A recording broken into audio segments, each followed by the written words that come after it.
Good day, everyone. Terry Maxiner here with Bridge Care Consulting, and this is our video podcast of Bridging the Gap of Care, resources for you who are facing the reality of aging. So I am really blessed to have a great member of the community. Her name is Kaylee Meyers, and Kaylee works at Evergreen Senior Living. Kaylee is the Legacy Coordinator, and I'm not going to steal any of her thunder with that, so she's going to be able to tell us a little bit about the Legacy community. So Kaylee, welcome so much for being here and just telling us about your amazing community. Evergreen Senior Living is located in Orland Park, and I just want to hear a little bit about the difference. I've got an elderly parent or an elderly loved one. They need some help, little forgetful, little not. What would be the difference that we would need a more memory support situation versus traditional assisted living? Absolutely. So being that we're memory care assisted living, the residents that reside within our community not only have the diagnosis of dementia or another Alzheimer's, but they also have that need for that cueing and that little extra assistance and that security of just a secured unit that they might not just walk out the front door one day and not really know where they are.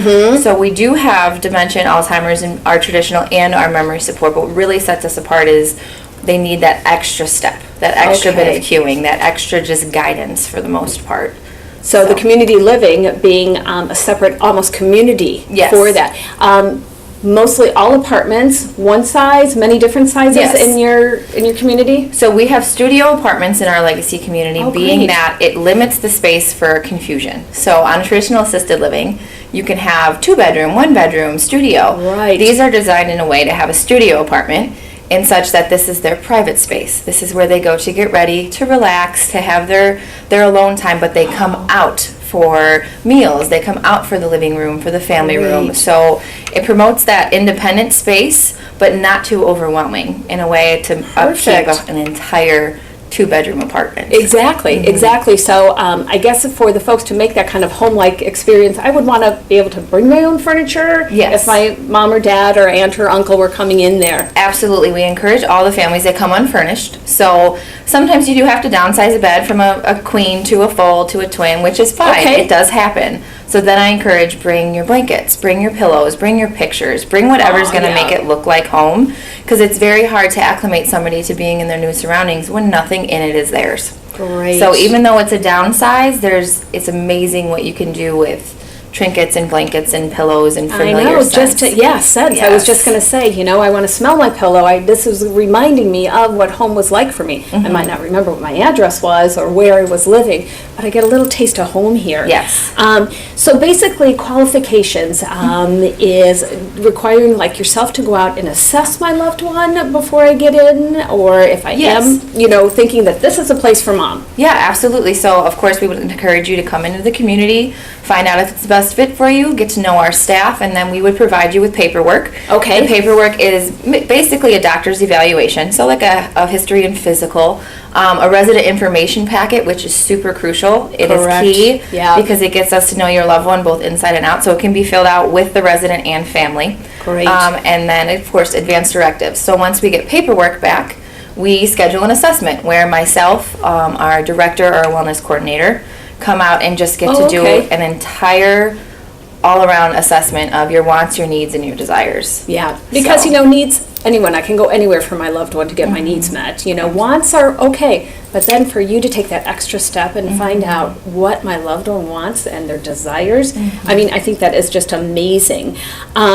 Being that it is a memory care unit and probably all types of dementia that are housed in that wonderful community, how is it when you're dealing with behaviors? You've got family kind of coming in and out, visiting, and all of a sudden Miss Stella decides she's not going to really go with the program at all. How is it that you guys prepare for that? So it is beneficial. This is where community living really comes into play because of the fact that we have a team, we have a staff. Yeah. So everybody on staff is dementia trained by me. It's a 4-hour dementia training, so I give everybody from housekeepers to management the same basis training to really get in depth on behaviors, communication techniques, and all of that.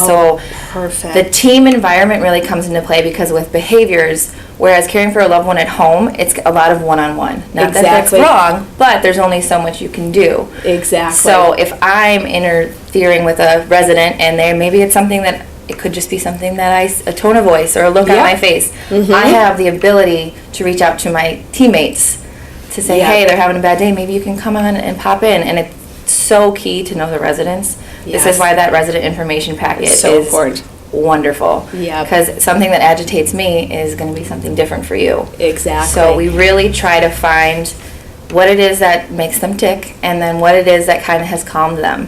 For some people, we could say, let's go get a cup of coffee. Some people might hate coffee, and that's going to make it worse. We're going to do something different. So yeah, exactly. And I think, too, the idea that I am really in question about whether my loved one, should be in community, because you're not going to be able to handle her. I know how my mom gets at 4 o'clock. And I think that's so reassuring to know that we've in depth really have looked at, what's your mom, what calms her down, what are the best things for her too.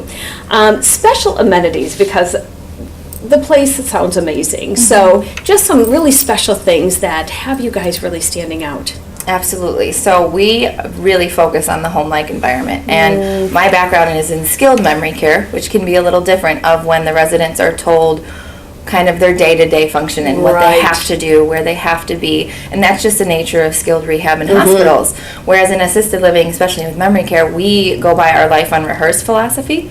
So where we let them kind of outline the day-to-day and what it's going to be. And if you want to come visit your loved one, we have sunrooms and dining rooms and areas that it's very much like home. So we have residents who, if they want to feel that they're hosting their families, they still can. They can. We have a design in a way that if we have residents that like to walk around and like to be very independent, we have a circular design so that they can walk. They can do what they want to do. They're never going to hit a dead end and get frustrated that they feel enclosed. And we also have interior courtyards, which are huge, and I love them. Yeah, and just that fresh air, and they can come in and come out with no worry that anyone is going anywhere unsafe. Exactly. All of that is just a safe environment. I want to come and see your place. What would I do? Can I just show up, or should I call for an appointment?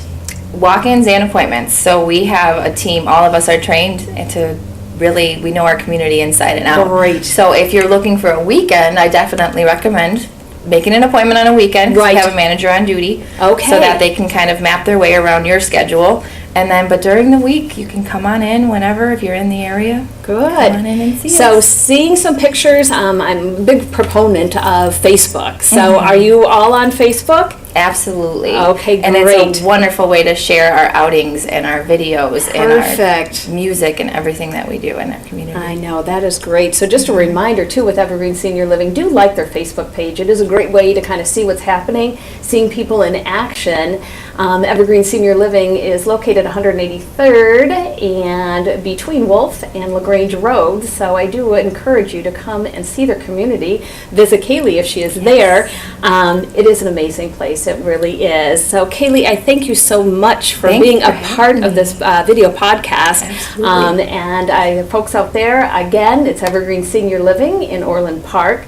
I'm Terry Maxiner with Bridge Care Consulting. Bridge Care Consulting is an elder care consulting and dementia education company, and you can visit us on the web at www.bridgecareconsulting.com. So I thank you again for viewing our video podcast, and have a great day.